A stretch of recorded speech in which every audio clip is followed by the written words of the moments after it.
Hello, Nathan. Welcome. Hello, how are you doing? Doing good. Hope you are. I am.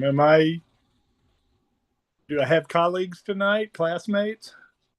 Not on Zoom yet, but we do have folks in the Gampa here in Oh, okay. person. Hello, Gampa. I said hello.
Hi, Dinesh. Hey, good evening. Good evening. We'll be getting started momentarily for those of you on Zoom and YouTube.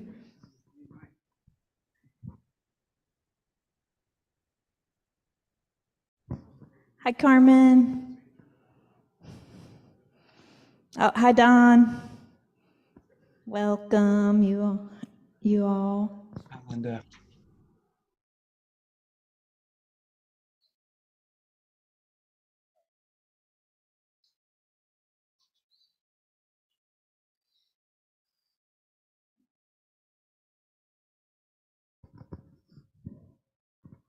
And welcome everyone on YouTube.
Good job, Chris. Pardon? That's why I make the big bucks, because I know how to do stuff. Yeah, I know. You're making all these big karmic bucks.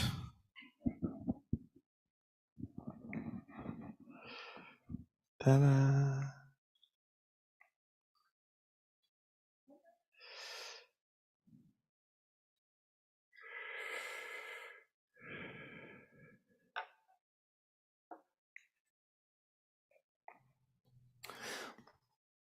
So we'll go ahead and start out with 3 prostrations. Those people that like to do prostrations.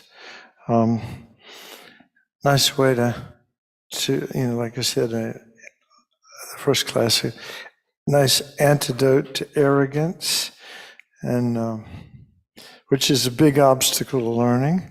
It also purifies physical negative karma, and we can combine it with mantras and visualizations, but we won't do too much of that right now. We'll just go ahead and do, if you choose to do it, you don't have to, but it's a good, it's also like, sometimes I visualize like my head is full of all of these, like, just confusion, ignorance, whatever.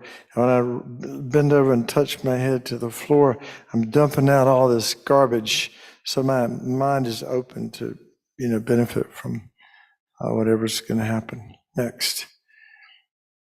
Om Namo Manjushriye, Namo Susriye, Namo Uttamasriye Soha. Om Namo Manjushriye, Namo Susriye, Namo Uttamasriye Soha. Om Namo Manjushriye, Namo Susriye, Namo Uttamasriye Soha.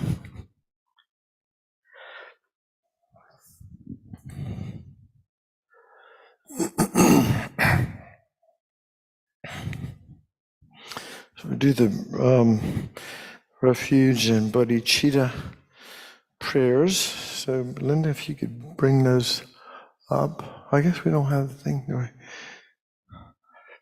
Or people who got them in the books. You can. So if Oh, there you're it is. in the Kadampa, it's page 34. Oh, wait. Yeah, 34. Uh-oh. Where are my glasses? I think I can do this with my cataract surgery here. Okay, we'll do refuge and bodhicitta, and then the 4 measurables. And as you, so I'm not into doing prayers or things like that just to be doing them without having some thought for why we're doing it and the purpose of it. So, we go to refuge, refuge in the Buddha, Dharma, and Sangha. And refuge is like in a hailstorm. If you can find a shelter, that's your refuge, isn't it? To protect you. So when we think of that, refuge is safe and putting us safe and positive direction in our mind, in our life when we take refuge. And so the motivation for refuge is threefold. And I actually heard a little bit of the Sunday teaching, maybe not this Sunday, but before. But it was the first motivation for refuge is in the scripture says fear of the 3 lower realms. I don't know. Does that get you out of bed in the morning? Oh my God, I'm afraid of the 3 lower realms. We don't even know it. That we can recognize the animal realm, right? That one's pretty easy, but the hungry ghost realm, the hell realms, we don't really see that. So, but we can call them joyless realms. When this life is over, based on the throwing karma, the most powerful karma at the moment of our death will project us or literally throw us into a future life. It could be good, it could be really bad. And most of the time, most of our minds are generating negative karma a lot of the time. And so, because we're motivated by self-cherishing, selfishness. That's just who we are as human beings. So anyway, we want to take refuge out of, you might say, and Alex Bergen used the word dread. I kind of like that, as good as fear. But anyway, when we think about what's waiting for us based on the choices that we've made with our body, speech, and mind in this lifetime, from the Buddhist perspective, it is not going to go well. Our future life will not go well. Even the rest of this life, going to be problems because we all got to deal with sickness, old age, and death. So we need to have some sort of a sense of, oh my gosh, if I don't do something with my mind now, the future is going to be hell. It's going to be really bad. And I want to, so you mind come up a little closer? I'd like for people to be closer. Not, in the very back is too far. One more. Come up closer. Now, I want right over here. Just kidding. Thank you. All right. So we go for refuge out of dread of the consequences of what's coming in the future with the kind of mind we have. Not going to go well. This is the Buddhist perspective. The second motivation for going refuge is confidence or faith in the Buddhas and the Dharma and the Sangha. Now, maybe don't have that yet, right? Maybe we're pretty new here or new to our practice, so we don't have any results to base our faith on. So this is where the power of an enlightened being or amazing, somebody like the Dalai Lama, somebody who's an extraordinary human being. And this is what they plug into. This is where they get energized through their Dharma practice. This is what makes them who they are. So that gives us some sense of, hey, I could do that too, possibly. So we have dread and faith. And third is compassion for ourselves and others. We want to develop ourselves as much as we can so we can make a difference. So those are the three reasons to go for Buddhist refuge. And some of these, because we don't have any experience yet, we haven't practiced, maybe brand new here, or we've just done a little bit of practice, so we don't have a lot of experience. But over time, as we begin to see that our mind and our heart opening up and our problems becoming more solvable and we suffer less and we're more available to people and so forth, our confidence in the Buddha, Dharma, and Sangha will increase. So we do that. That's the first part, taking refuge. And then generating bodhicitta, that distinguishes, the first two lines distinguish a non-Buddhist from a Buddhist, right? And the second two lines have to do with giving and the other perfections. So those are the 6 perfections of a bodhisattva. And so the goal in Maya Buddhism is to save the world. For lack of a better term, is to really help others as much as we can. To make the biggest contribution we can to others as much as we can. And the method to do that is one's own enlightenment, is developing our good qualities and eliminating our faults. And we can develop compassion and wisdom and loving kindness and power and all the, skillful means, all the qualities that make up a Buddha. We all have some of that. And so we can imagine that those qualities can be expanded infinitely. So that's, so bodhicitta is this altruistic intention to become enlightened based on loving compassion. But that's what's behind these 4 lines, rather than, I had a friend, she doesn't come here anymore. She was actually helped me many, many years ago. When Kadampa Center really wasn't Kadampa Center. It was just a little Dharma study group. And she got turned off by the ritual, all the prayers, because she didn't understand the meaning of it. I think it's really important that we take the time to understand the meaning of what we're saying so we can go from there. And then the second 4 lines have to do with the four immeasurables, immeasurable the causes of happiness. Happiness and causes of happiness is immeasurable love. Free from suffering and the causes of suffering is immeasurable compassion. As, the sentient beings being separable from the happiness that is free from suffering is called joy.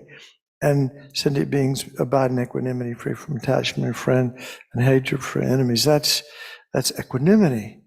So again, we need to know what these words mean, so that we, can be inspired by them, and maybe at some point even study more deeply the meaning of these words. So, with that in mind, there's visualizations that we can do. For example, we can imagine the Buddha like the moon surrounded by the stars, right?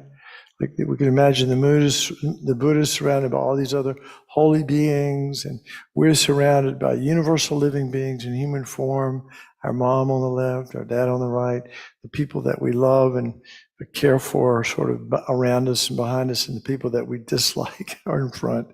But, that's a good visualization to just be able to invoke in any type of practice. But taking refuge, and as we say this, imagine that light and nectar come from the heart of the Buddha and enter our body and purify our negativities of body, speech, and mind. So some things to think about here. All right. I go for refuge until I'm enlightened, to the Buddha, the Dharma, and the Supreme Assembly. By my practice of giving and other perfections, may I become a Buddha to benefit all sentient beings. I go for refuge until I'm enlightened, to the Buddha, the Dharma, and the Supreme Assembly. By my practice of giving and other perfections, may I become a Buddha to benefit all sentient beings. I go for refuge until I'm enlightened, to the Buddha, the Dharma, and the Supreme Assembly. By my practice of giving and other perfections, may I become a Buddha to benefit all sentient beings. May all sentient beings have happiness and the causes of happiness. So that's love, right? May all sentient beings be free from suffering and the causes of suffering. That's compassion. May all sentient beings be inseparable from the happiness that is free from suffering, is joy. And may all sentient beings abide in equanimity, free from attachment for friends and hatred for enemies. That's equanimity, immeasurable equanimity.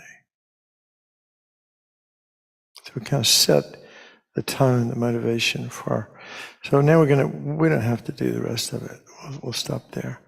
So we'll do a little mindfulness of the breathing practice for a while. Give everybody a chance to settle in, and you can do this. Just do the 9-round. We can breathe. The 9-round breath where you breathe in and out 3 times each nostril, or count your breath, or just watch your mind. If that's the practice whatever you're most comfortable with. The point is to settle in and bring the mind to a state of tranquility.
And whenever your mind is distracted by thoughts, physical sensations, whatever it is, you bring it back to the focal point. whatever that is. Could be the mind, could be the breath, could be anything.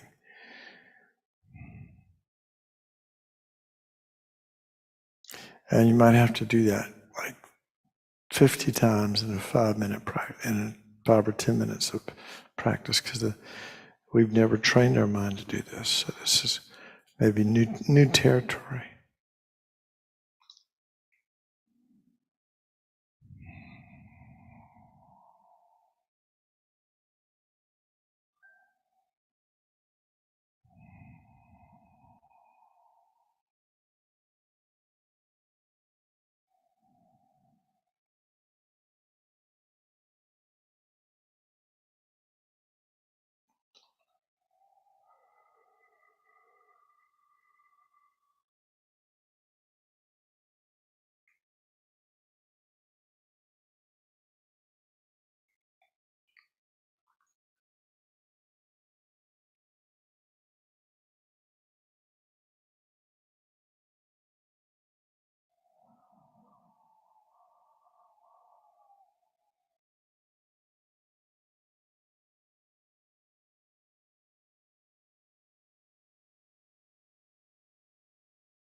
So has anybody got any questions about their practice this week or anything about anything? Just as a reminder, if you're here in the Gampa, just raise your hand and Henry will bring the microphone to you. If you're on Zoom, just get my attention. And if you're on YouTube, you can write questions or comments in the chat and I will relay those to I will Don. not answer medical questions. Besides that, actually, I will. Probably. At least tell you where you can get your answers.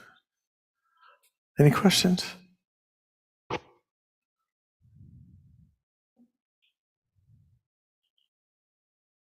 Got it. Oh, wait a minute. Nobody's got a hand up? Okay, good. All right. So let's see. My book on instant karma didn't sell. This is my daughter wrote this up, but this is a really important subject. You know, I mentioned this last time.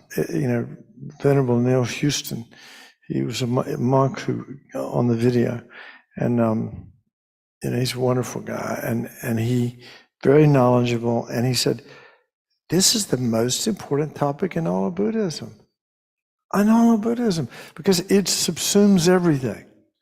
If we understand karma, particularly we'll talk about the marriage of karma and emptiness. later on in the class, because the word, we talk about emptiness or voidness, karma, how does that work? But it's really important to understand how karma and emptiness complement each other. We'll talk about that. But so karma is such an important subject, and you've got to memorize some things here. I'm sorry, but you just have to. You got to memorize these 3 pages. My daughter's thing was talking about the forgetting curve. And it was pretty interesting. After a day, 75% of what is learned is forgotten, probably quicker here. In 20 minutes, 60% is forgotten. People forget quickly. So this is one of those things. The reason I remember is I try to do it every day. I try to go through these points, at least the 4 laws of karma and then the purification practice every day. So, I have some, but newbies, we got to know this stuff, and you have to, it has to become part of your memory so you can bring these things to mind. I call it the Dharma medicine cabinet, but you have the things that you can, that you've internalized or memorized. In difficult times, sometimes you can reach up into that Dharma medicine cabinet and pull out just the right medicine to help keep you from getting angry, and destroying your positive, negative karma and your peace of mind and your health and all the rest. So, this is more notes here. Overcoming this tendency to forget. Says review at least 3 times. Immediately after, so when you go home tonight, remember, review this. 24 hours later, 1 week later, and a month later. So we'll be back here in a week anyway. So plan to review, be organized, and keep reviewing, because this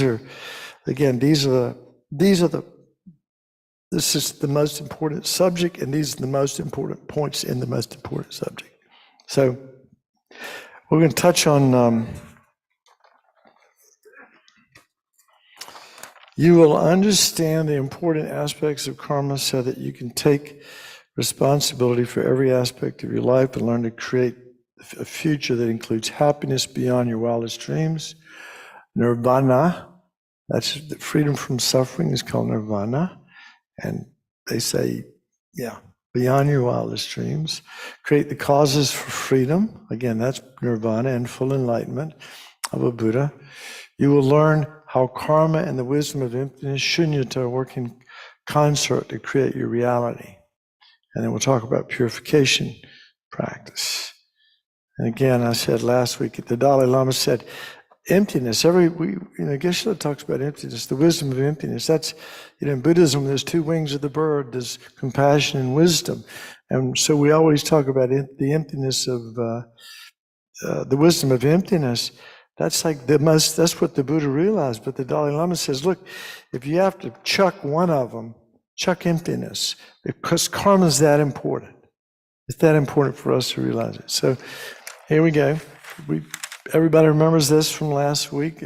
Is anybody new here? You're new? Everybody, and you are? Okay. So you'll get the Cliff Notes version. So karma is definite. We create karma. Karma is a Sanskrit word that means action. Okay? And we create actions or karma with our body and our speech and our mind. It's very difficult to control our mind. Our body and speech are much more easily controlled. Keep your hands to yourself and your mouth shut, and you'll be able to control your body and speech. That's what Venerable Rabina says. I think it's good advice sometimes.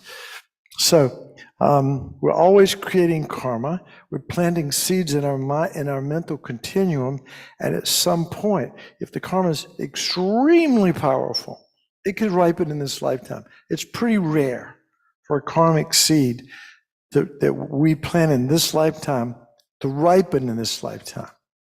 Usually it's the next life or some future distant life. It could be 1,000 lifetimes from now, yeah. Hey.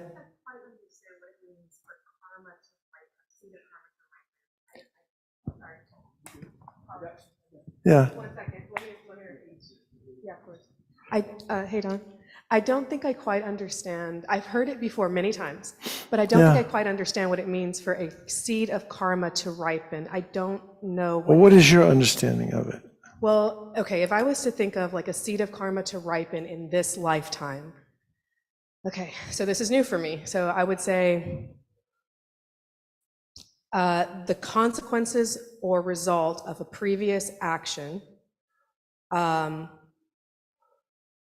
consequences or result of a previous action at any past life or in this life, arising would be, I would see the fruition of it. I would see the result. Maybe would I have a full understanding that that's what I was seeing? Right. That it was a karmic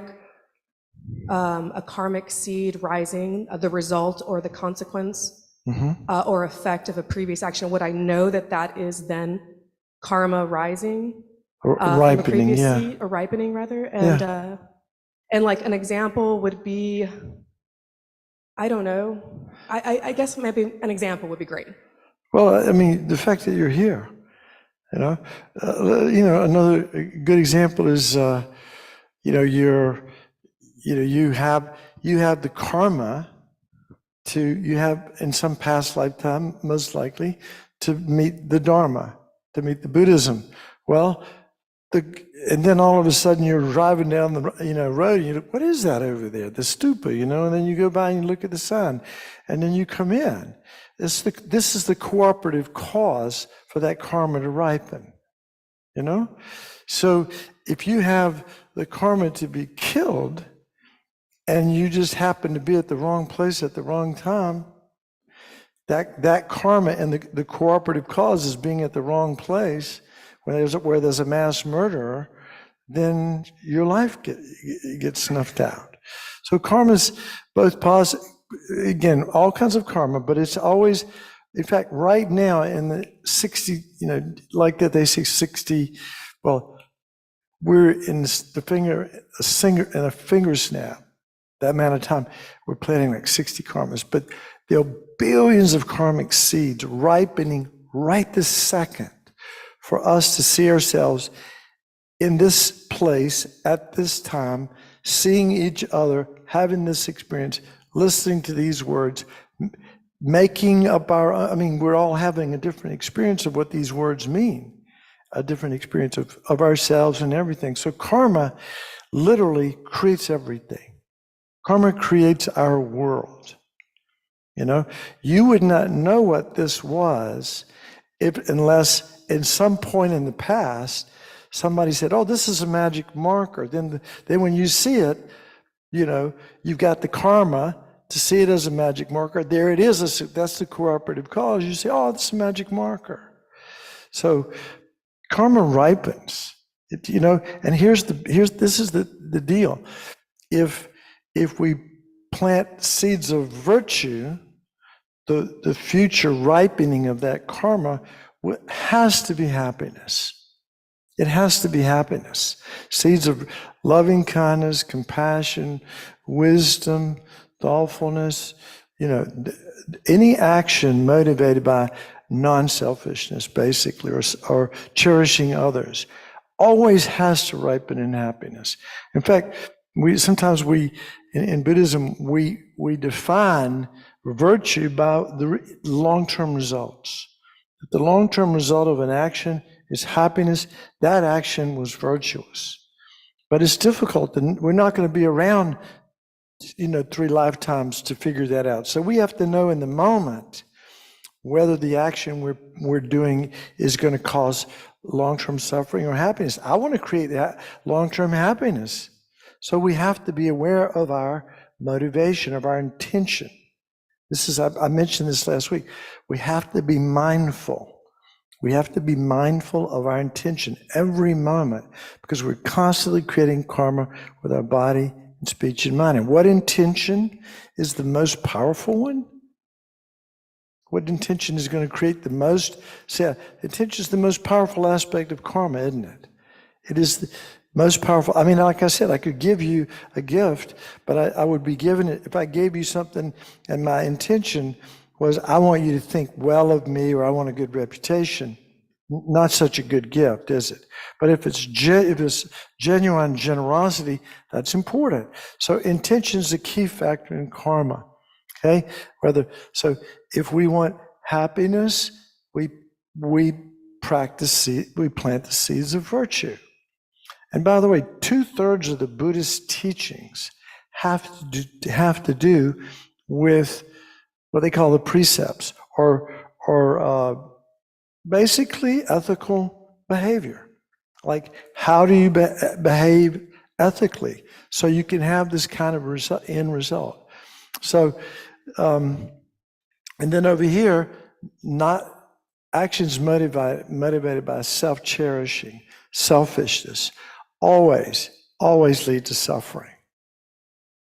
So that's a pretty radical statement, isn't it? We have to really interrogate our mind from moment to moment. This is why being mindful is, in the deepest sense of the word, being mindful moment to moment, second to second, because we're constantly planting the seeds we're creating our future right now.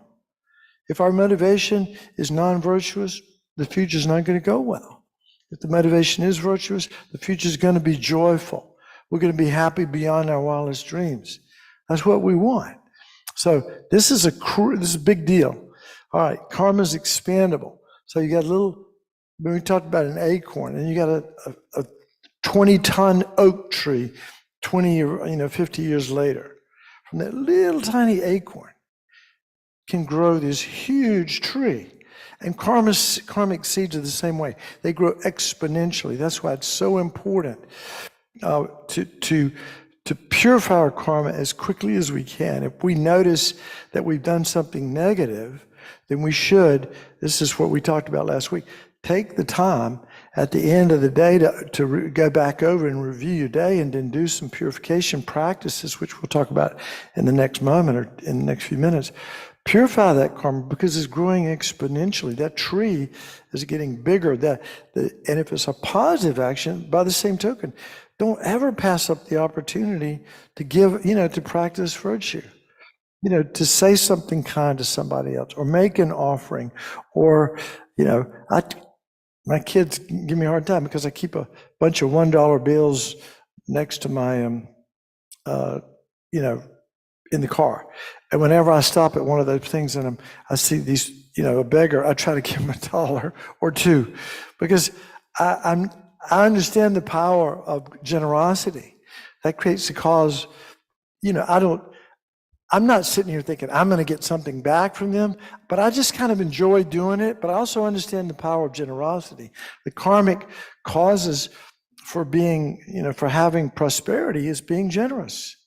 So, we understand that. We practice with that. So again, take even the tiniest little karmic positive seed could ripen into huge, wonderful things.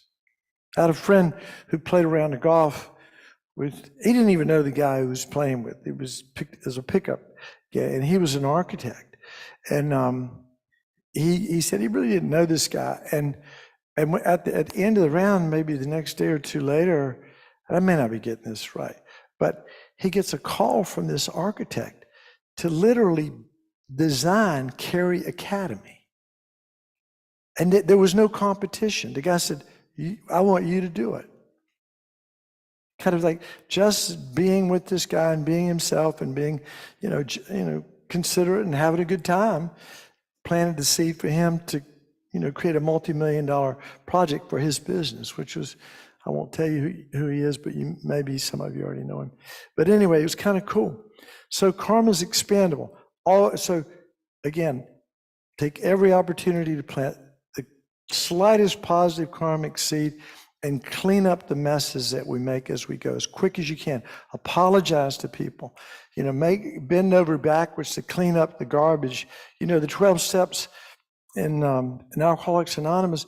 One of the first steps is go back and look at your life and look at all the messes that you've made and go back and clean them up as much as you can. Otherwise, you can't move forward. Our garden is so choked with weeds that the flowers can't come up.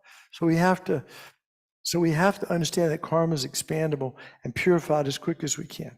All right, we cannot experience the result without creating the cause. So that's another way of saying what? Yeah, we're ultimately responsible. So you're not here tonight. It's not an accident that we're here. And it's not an accident that it's just us here. You know, we have a group, we have collective karma that gets us all here. We have individual karma. Now, our collective karma is, in essence, our individual karma. It just happens to be, at some point in some former lifetime, most likely, we were at the same place at the same time. Don't worry about it. But we cannot experience the result without creating the cause. So if we had something happen to us that was really great, like we found the love of our life, you know, we married somebody that we truly adore and we're good friends with, and we still have that great relationship going now, and we have kids to show for it, and blah, blah, blah. All those wonderful things. There was a cause. There was a karmic cause for it. Now, what was the cause of that marriage? You meeting this person, being in it. Let's say you got a blind date. Was the cause of this marriage and this great marriage and everything that happened, was it the person that introduced you to that person for the blind date? No, it was the karma. You had the karma to meet them. It's the same way, like when you stick your key into the ignition and turn on the car, you think, oh, the key turned on the car. But actually what turned on the car was the battery charged, the battery cranked the engine, which then turned on the car, but it looks like the key did it. But karma is deep. Karma is the cause of everything. Everything that's good that's ever happened to us is the fruition of our past actions, and we should rejoice. And so, in fact, that's one of the easiest ways to create positive karma is to rejoice in our positive actions. If bad things have happened to us, well, we got one or two options, I guess. Maybe there's a third one. One of them is to feel like a victim, which at least nominally you could say that. Like if somebody came, I like extreme examples. If somebody came in here and like with a gun and like shot us all up, and we all, ever how many people are here tonight, so a bunch of people got killed at Kadampa Center. We would obviously we would go, well, we didn't deserve that. They were all victims, and from one perspective, from a worldly perspective, we would be victims, wouldn't we? You wouldn't say that we did anything to deserve it when some drug-crazed maniac comes in here with a gun and blows us all away. We don't deserve it, but from a Buddhist perspective, it's our karma ripening. It's our karma ripening. We're not at fault. And see, this is an important distinction. Karma is not about feeling guilty. All right, there's this story about these three Buddhist guys, they go into a bar. I don't have to be Buddhist, but these three guys go in the bar and they're drinking. And the first guy knocks his drink down and he falls over dead. And the other guy his drink has already gone, past his lips and is going down. And he's going, oh my God, and then he falls over dead. And the third guy has just taken a mouthful of this drink, but he hasn't swallowed it yet. What's he going to do? He's going to spit it out. It's like he's not going to feel guilty that he drank it or that he almost killed himself. That's not the point. The point is when we experience the consequences of negative actions, the point is not to beat ourselves up, but it's just the fruit of our past actions. We feel regret. That's the correct response in Buddhism for some sort of negative karma, is to feel sincere regret, not guilt. Guilt is sort of like self-flagellation, isn't it? We beat ourselves up. That doesn't help. That just destroys our happiness and peace of mind. So We cannot experience the result without creating the cause. So ultimately, it's saying that we're accountable, we're responsible for everything in our life. And I mentioned a story last week. I won't go back into it again, but it's not easy. This is the hardest one for most people to swallow. Is that I'm responsible for everything because there's some bad things that have happened to me, and I didn't deserve to be treated that way, or that shouldn't have happened to me. But that's not going to help your mind. Normally when we feel victimized, we feel angry, we feel resentment, we cannot let it go. We cannot let it go. I mean, I know family members that haven't talked to each other in 30 years. They cannot let it go. So we have to, again, it doesn't help to hold on to negativity. It doesn't help to feel guilty. It does help, I think, to at least have your come from in your life, even if you don't understand all the intricacies of karma, that we are responsible for our own lives, 100%. We create our experience, we create everything, and never ever come from a place of victimhood, because that is a weak place, and it's also a place of misery and resentment and anger. We'll never get over it.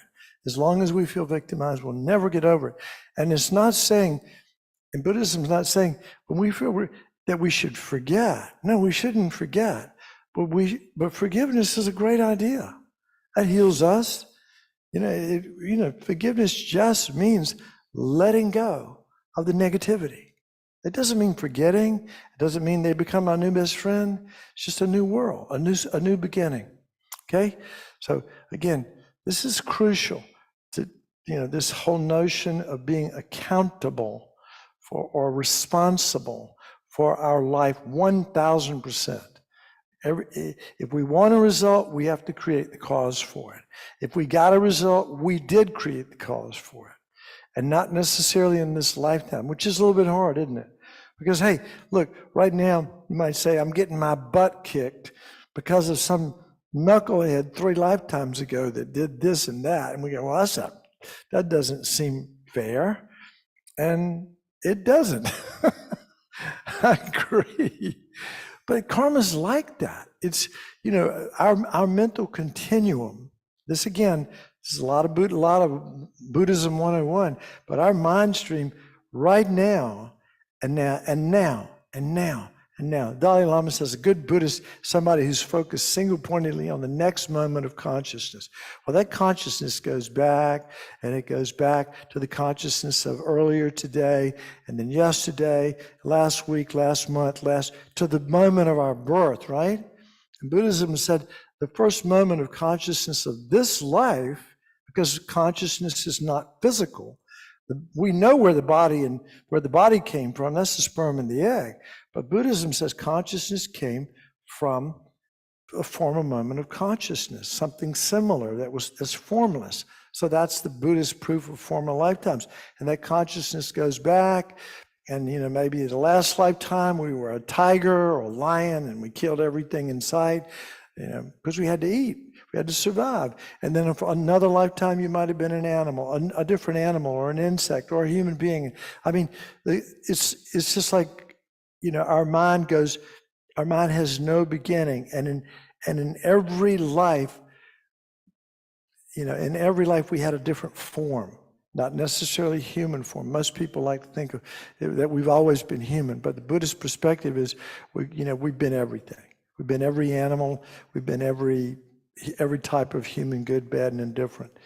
So then the last thing is that karma is never lost. What does that mean? So if you plant a karmic seed, if you do something positive, like an act of generosity, that karmic seed, it might, like I said, it might not ripen in this lifetime.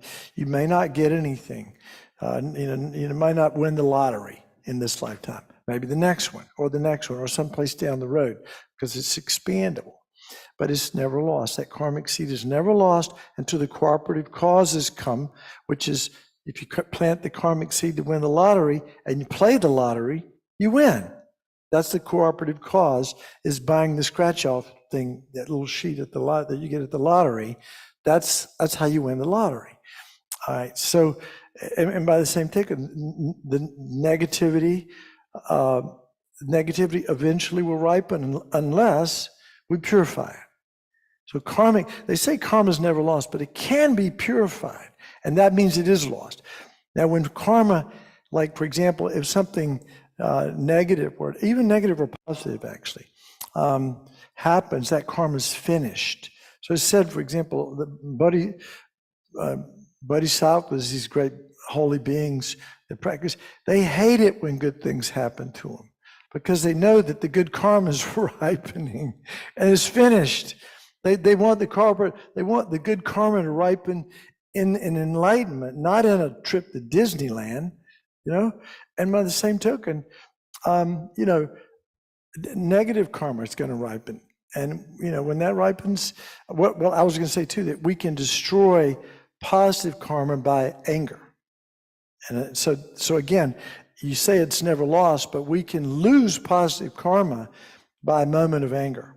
Can destroy eons of positive karma. This is just telling you what the scriptures say. And by the same token, we can clean this mess up.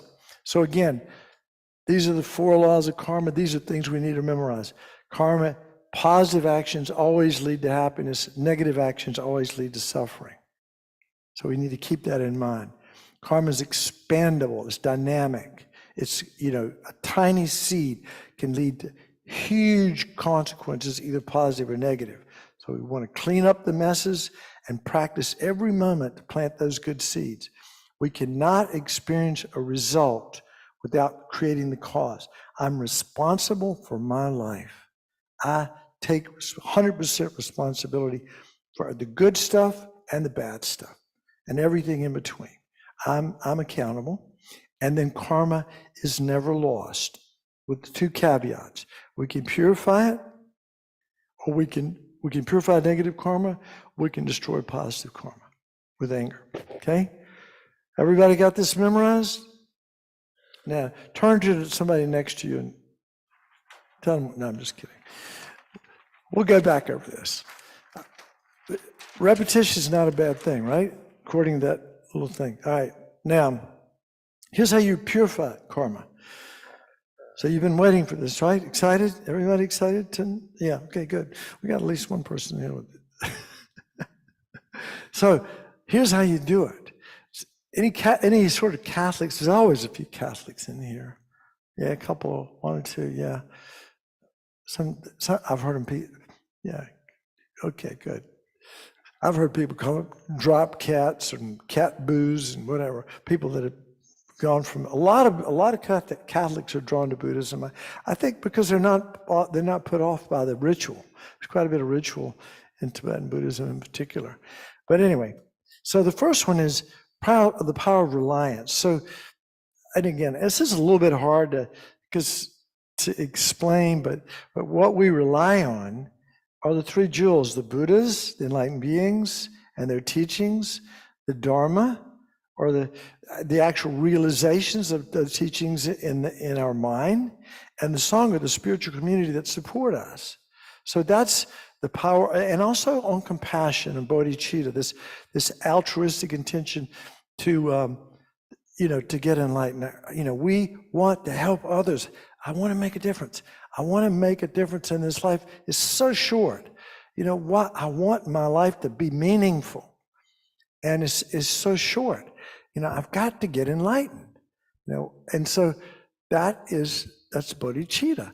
So this is what we rely on. This is the basis, the starting point of a purification practice. Then regret. So you have to regret. You have to know what to regret, right? Well, we know what things to regret are basically any actions motivated by greed, hatred, or ignorance are always going to be negative, right? So anything that's motivated by self-cherishing, selfishness, always is going to ripen in future suffering. And any actions motivated by positive states of mind are always going to lead to happiness. So we need to look honestly at our day, at our life, and what do we need to regret? I mean, what do we, and we have to have sincere regret. Again, this is not about feeling guilty. You bring to mind, oh, I cheated on my ex, whatever, or I stole something, or I killed something, or whatever we did. It's not about, beating ourselves up. It's about feeling regret, not guilt. This is a key, particularly for the Catholics. This is a big one because, there's a tendency, I've heard people in Catholicism talk about how guilt is such a big part of it, but in Buddhism, guilt has no place. It's when we've done something that is regrettable, we should, since from the depths of our heart, feel regret. And we're going to go to the 10 non-virtues in a minute to help remind you of some of the things that you should regret. All right, and then you got the remedy. The power of the remedy is like some action. Now it could be an apology, like if you lied to somebody or you stole something, you might give it back. There are obvious ways that you can remedy a situation that you regret. But in the scriptures, they talk about things like reciting mantras. Like we'll do the Vajrasattva practice, that Vajrayana tantric purification practice. We'll do that in the coming weeks. We'll talk about it. And there's this little booklet that I encourage each of you to get. How are we doing on time here? This little booklet, you can get it outside and take it home and read it. And you can start doing the purification practice because it's got all 4 of these R's: reliance, regret, remedy, and resolve.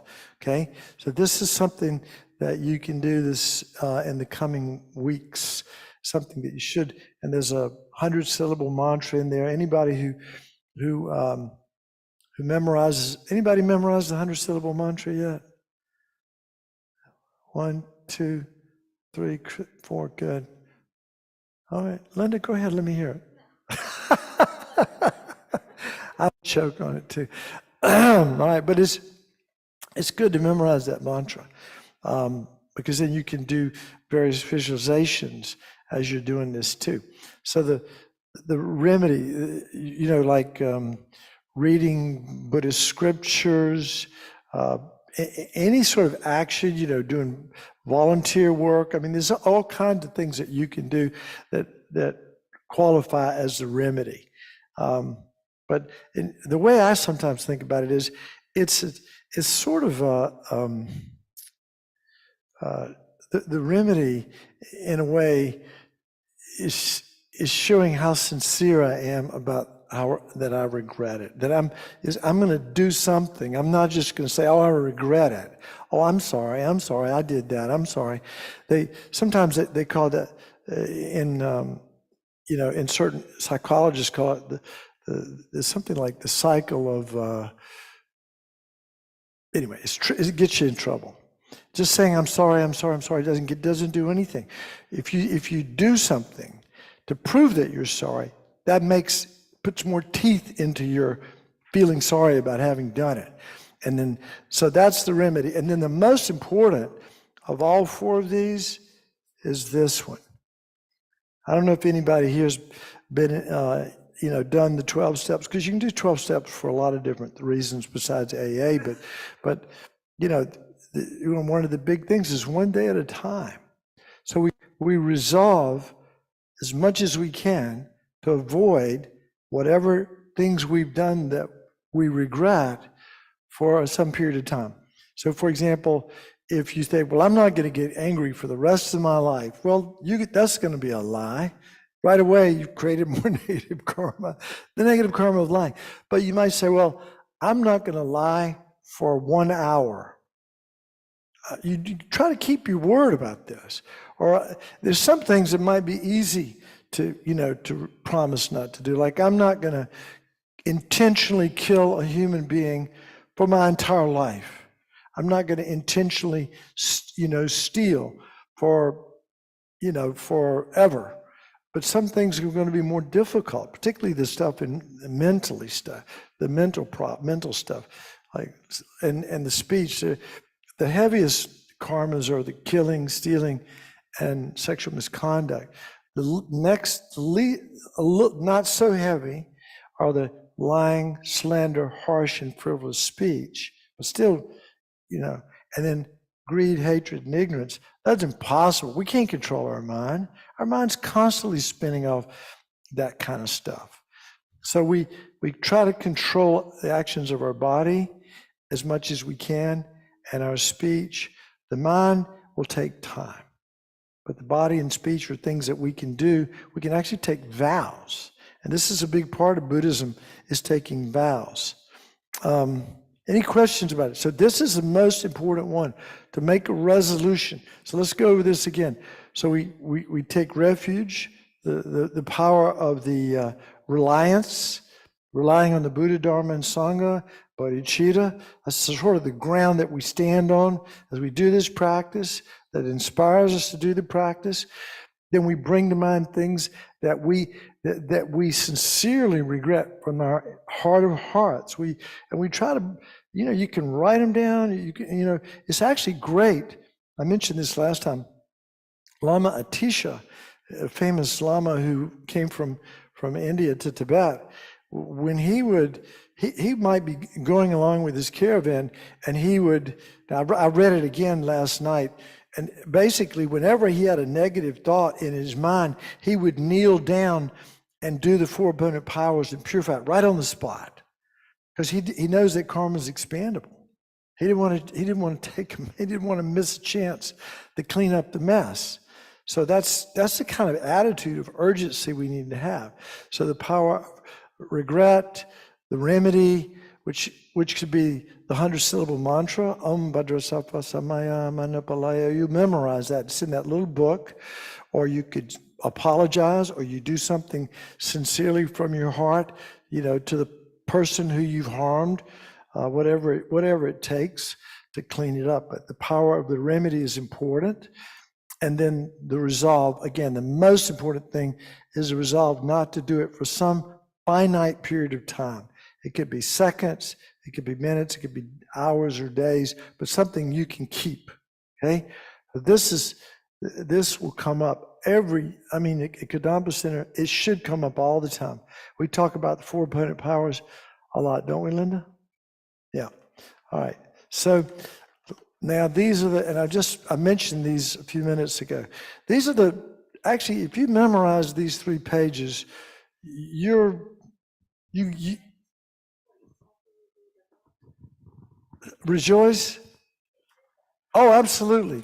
Rejoice after you've, and I mentioned that earlier. Thank you, but after you've done this, rejoice, absolutely. In fact, that's the easiest way to create positive karma. Bodhisattvas are said to be, their main practice is rejoicing. These are these spiritual beings that are highly evolved. Their main practice is rejoicing in other people's good actions, and good behavior, and good,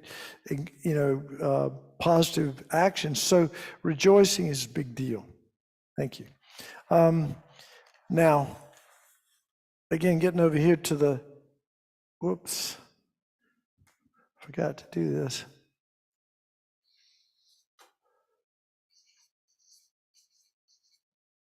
Speech, and then this is mind.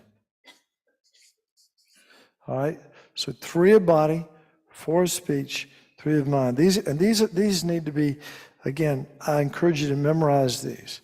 And again, they go from heaviest to the lightest. Now, what do they mean by ignorance over here? Anybody got any idea? Chris? Realization of emptiness? No. No. It is a form of ignorance, but in this particular setting, it's part of the answer. Yes, it is part of the answer, but it's like disbelief in the law of cause and effect. It's not believing, disbelief in past and future lifetimes, not believing that you have the potential to actually become enlightened or become a arhat or be free of suffering. Disbelief in the power of virtue and so forth. So those are the kinds of So ignorance is bigger than just misknowledge. It's actually, not believing in things that, at least from a Buddhist perspective, are self-evident. Not everybody believes in karma. Not everybody believes in past and future lifetimes. Not everybody believes that they have the potential to become completely free of suffering in an arhat. But those are the things that Buddhism takes as a given. And so if we don't believe in that, that's what they mean by ignorance. So killing is taking a life, right? And we'll go over this next time. Each one of these, there are 4 components to every one of them. But I'll just say the first component is the intention. So if you kill with a really strong negative intention, because you might kill to save the lives of others, I mean, if you had a chance to off Hitler back in the Second World War time frame, and you did that, but your motivation was to save millions of lives, it might be the negative karma of that would be a lot lighter than if you killed him out of anger and resentment. So motivation is a key. Then you have to have a person. Okay, it has to be somebody else for complete karma we're talking about. Then there's an action where you kill, for example, if it was Hitler, and then you rejoice that you did it. So those are the 4 components that make up a complete karmic action. So killing, obviously negative, generally speaking. Taking the life of any living being is fundamentally negative. Now it can, again, based on the motivation, there's a lot of room in there, okay? There are even examples at the time of the Buddha, or before the Buddha got enlightened, supposedly. And this is not an excuse, so don't take it that way. But the Buddha, apparently, he was a bodhisattva, and he was clairvoyant, and he was the captain of a ship. And they were let's say 100 guys on the ship. And one of the guys, the ship had gone to do business, and they were coming back with all the riches and wealth that they had accumulated. And one of the guys on the ship was going to poison the other 99 guys on the ship and take it all for himself, right? And so the Buddha, the future Buddha, who was a bodhisattva at the time, was clairvoyant. He had wisdom, he had knowledge. He saw that this guy was going to kill 99 people. And 2 things. He saw that the negative karma of killing 99 people is really bad. And those 99 people are going to be off. They're going to be killed, which is bad too. So out of as the story goes, out of pure compassion, without any trace of ignorance, the Buddha he took the life of this one guy. I guess he threw him off the boat. I don't know what he did, but so you see how important motivation is. And you also, when we go against the laws of karma, becomes extremely dangerous because we have enormous potential for self-deception. Let me just say this again. We can justify anything. I mean, I saw a video of guys during this was sort of, anyway, it was about how these particular individuals that were just ordinary people during the Second World War in Germany, they basically taught them how to kill people and said, look, and they did it. And they made up reasons for doing it. Like, well, one guy said, this one guy, there were 2 of them that were killing the babies and the mothers.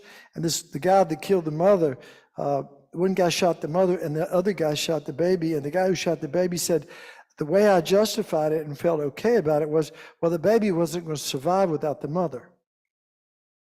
That actually happened. That's how crazy we can get.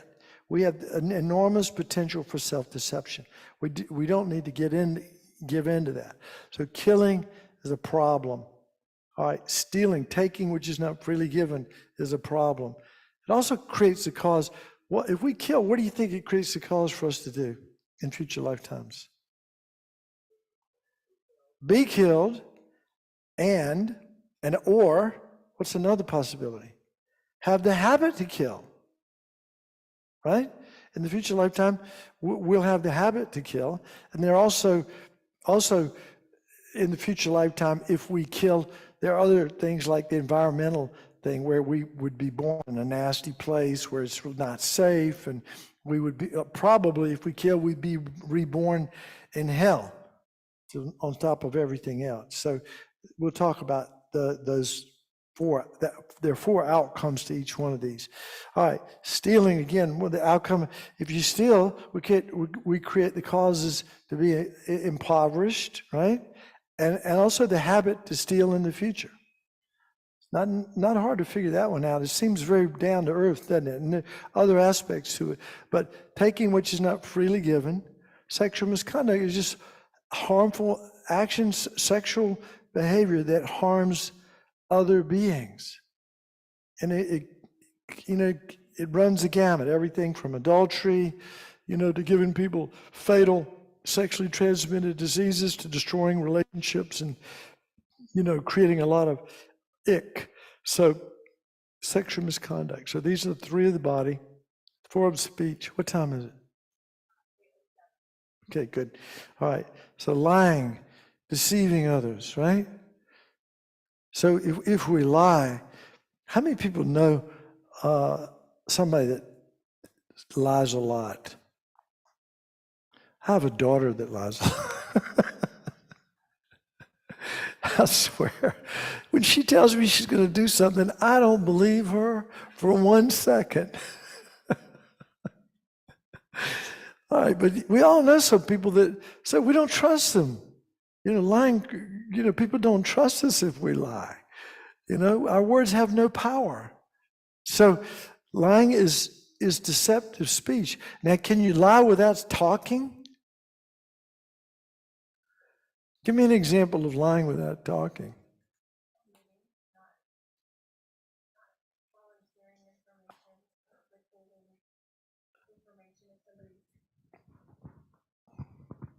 I was saying omission or not volunteering information if perhaps you were involved in something that wasn't bad and you didn't share your part of it. Yeah, I think that there are ways to lie without saying words, but generally speaking, I think we can just start out by watching our lip, keeping our mouth shut. In Buddhism, they say when you're by yourself, you need to watch your mind, but when you're amongst others, you need to watch your mouth. I mean, our body's a whole nother story. Obviously, we need to watch that too. But speech is what we amongst other people, we really, really need to pay attention to our speech.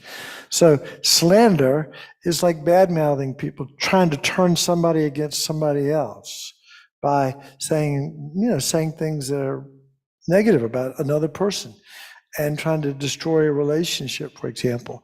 So any questions? I mean, aren't these... Everybody understands these words, right?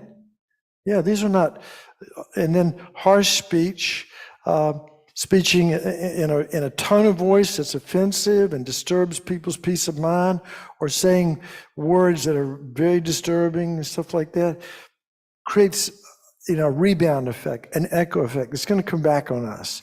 It's going to be bad.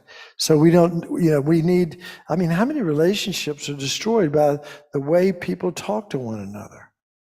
It's unbelievable. Just being, with this kind of a nasty attitude. And speaking about this, somebody said one time, I can't quote it, but it was some professor from USC or UCLA or whatever. And many people have said it, that majority of communication is body language. Like maybe, I'm going to just make these numbers up. It's like 45, let's say 50% or more, maybe 40, 60% is body language. And then another 30% is the delivery. It's like how we say it, the tone of voice, the passion, that whether we're angry or sad or whatever, is is the saying of it, the way the words are said. It was less than 10% was the content. Less than 10% of communication is the actual content of what's being said. That's why I think it's so important to be at the center to get the teachings, or you can pick it up on a little bit on the on Zoom or YouTube, but being in the presence of a living teacher, particularly if we had somebody like His Holiness here or some great being, it's amazing. It's amazing. We get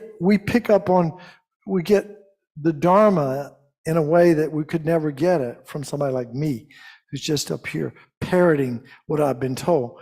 All right, so idle gossip is wasting people's time with idle gossip. Sitting around talking about people, you could be bad-mouthing people, you could be doing all of these things, but idle gossip that's time when we should be, really practicing the Dharma, using that time to practice in Dharma and not just waste our time. Now, sometimes idle gossip is a good thing because it helps people relax, and you can get in the door and make a friendship. You don't want to start out by talking. You meet somebody and say, "Let me tell you about karma. Let me tell you about the 4 laws, or the 4 of this, the 8 of that, whatever." All right, so idle gossip's not our friend. Then we got greed or covetousness, clinging, negative attachment. All right, so these are the greed, hatred, ignorance thing, right? Ill will or hatred, and then the ignorance we talked about. Pretty straightforward. So why is covetousness a problem? Anybody? See what time we're doing. How are we doing with time? We have about 15 minutes left. All right. So what's in the Four Noble Truths the Buddha talked about, he said, we're all sick. That's the first truth. Basically, dukkha, suffering. Everybody's suffering. And whether you know it, you may not believe it, but the Buddhist term is dukkha. Geshe likes to translate it as unsatisfactoriness or something like that. Complications. Sorry, because he doesn't want to chase anybody away, so he calls them complications. But it's bigger than that, isn't it? It's like birth, sickness, old age, death and dying. Meeting leads to parting. All composite things must separate into their parts. High position leads to low position. We have to take a body again and again, life after life, and go through samsara and die again and again and again. And the worst of all is we're never satisfied. The worst suffering in all of samsara is we're never satisfied. And you thought it, at least I did, thought I was the only one. Nobody's ever satisfied. Look at these people. They got more money than they can ever spend in 20 lifetimes, 100 lifetimes, and they just keep on going for the bucks. So the Buddha taught suffering, and then he said the cause of suffering is he talked about karma and delusions, but the principal delusion was greed and attachment. Okay? Because what we're most attached to is ourself, but also everything that's delicious. And we feel aversion to anything that's not that way. So these are the 3 of mine. Basically, greed or attachment or covetousness, ill will or hatred. That's pretty easy to see. And then ignorance. All right. End of homily. Or whatever that was. Rant. That was a rant. I'm okay with that too. I've been accused of that too. All right.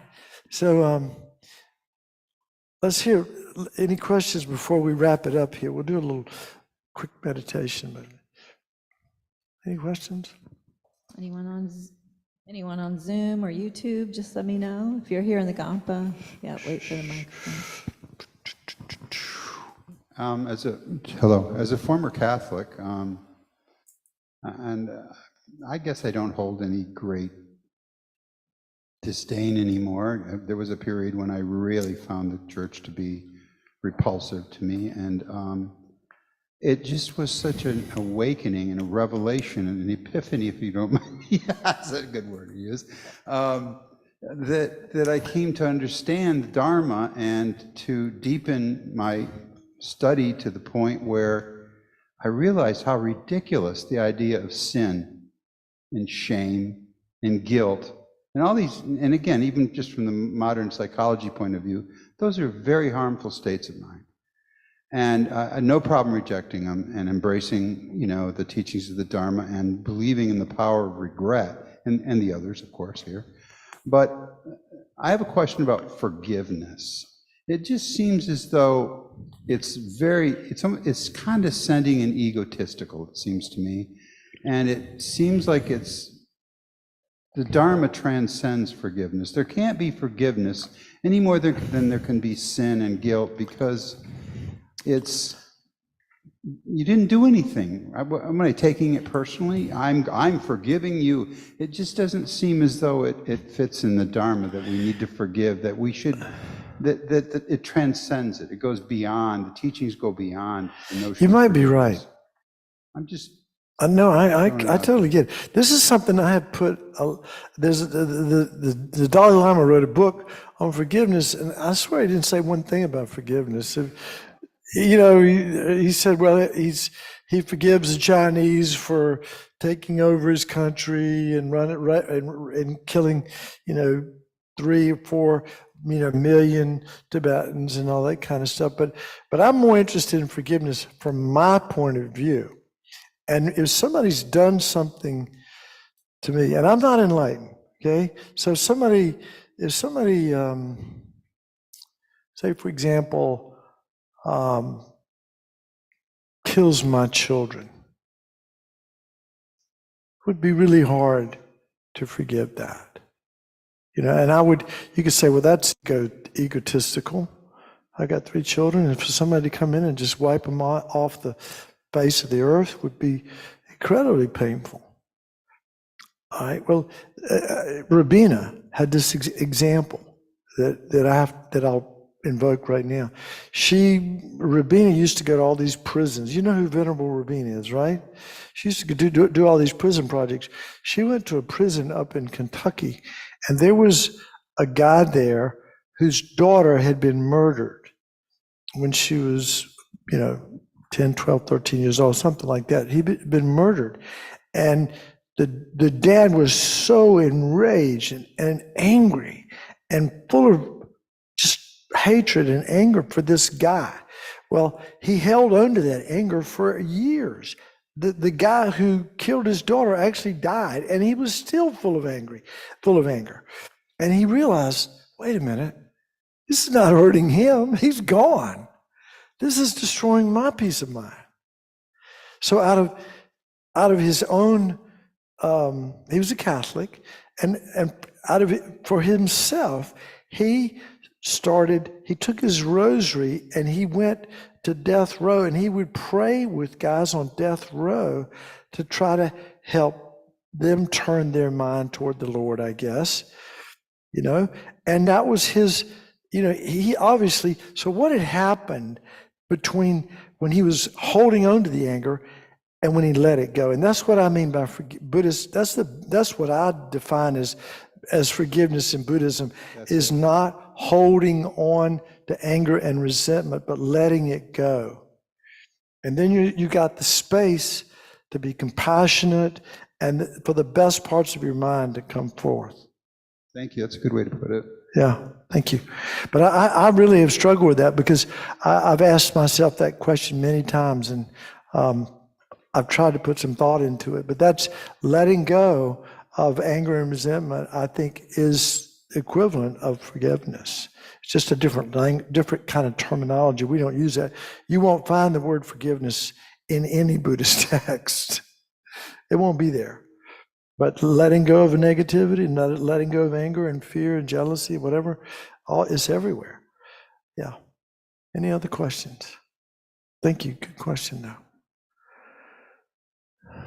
Well, I want to say one thing. I did give the homework. I don't know how many people did it, but I scored 100 on the homework. I printed it out. But there were a couple of things in the homework that I thought were interesting because we're talking about something that, like karma, like when we started this class, I asked you, I said, look, I cannot prove this 100%. Remember? I said, but let's try to creatively align with this. Like if we lived our life as if this were true, karma were true, we would have an extraordinarily happy life. This is what I'm claiming and what I think what Lama Zopa claimed. Okay, but so why should we believe karma? Why should we believe it? So there are three ways to understand phenomena. That was the first question in the homework for anybody who did it. The first is through direct application of the senses. It's like seeing things. So seeing is believing, right? Well, nobody has a problem with that. If you see somebody like do something, then you believe it because you've seen it. So that's easy. Then the second one is by means of logic. All right, so maybe we don't, maybe we're trying to understand something. We understand it logically. And I used the example last week of like emptiness. We understand emptiness through the use of logic. And from the point of view of Buddhism, the logic that we use is called the logic of dependent arising. If Buddha had a slogan, the Dalai Lama said it would be dependent arising, that things arise in dependence upon causes and conditions, their parts, and a designating consciousness. The consciousness is labels. So everything depends upon those things, where in fact they appear to exist independently, right? Two different words. Everything exists interdependently, but it appears to be independent of our mind even labeling it. It appears to have life right in and of itself. A dog who walked in right now and saw my cell phone wouldn't see cell phone.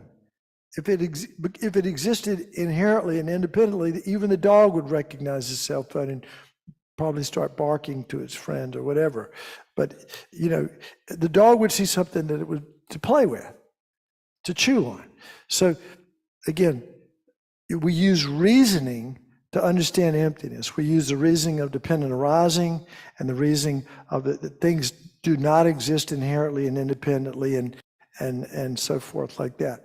So we use reasoning to develop an understanding of phenomena. And the last one, which is where karma comes in, is reliance on the teachings of the Buddha. We have to do that to buy into karma. I mean, it seems logical, but it's there. You can't. There's so many things that happen to us in our lives we can't understand it intellectually. We can't understand why would a little baby be born with birth defects, or be aborted, or a child get killed, or anybody get killed. All the horrible things that are going on. Why are all these things happening? We can't understand it. We don't have but a Buddha understands karma and how it all works. So we have to so karma falls into that category of reliance on the teachings of the Buddha. But the Dalai Lama has said this, and then we're close to wrapping up. But the Dalai Lama says this about karma and about really all the teachings that are not provable, like past and future lifetimes and stuff like that. He said that the teachings on emptiness are irrefutably clear and accurate. Who would dare say that this little book doesn't appear to exist from its own side as a book? I mean, we don't even think about it. We don't realize that in the moment of seeing this, we're not aware that we project book onto this collection of parts. There's an atomic physicist would say there's more space than there is solidity here, but somehow our mind creates the collection of these parts and labels it book. There's no book independent of this. So, yeah, Chris.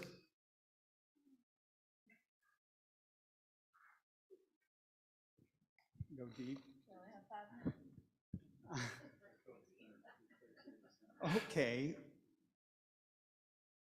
Okay, but yeah, I agree 100% with what you said. But you just told me that ignorance is not important because No, I said it was part of. It was part of. no, well then it can't be. But you. Okay, then why did Geshe-la say the other week? So important that I put it down on the little sticky note here. Seat is getting hot here. Yeah, it certainly is, buddy. Chris is turning up the heat. Yeah. He said every problem is caused by ignorance. I would not disagree with that, but I'm saying there are different levels. That wasn't important. You just told me that. Replay the tapes. No.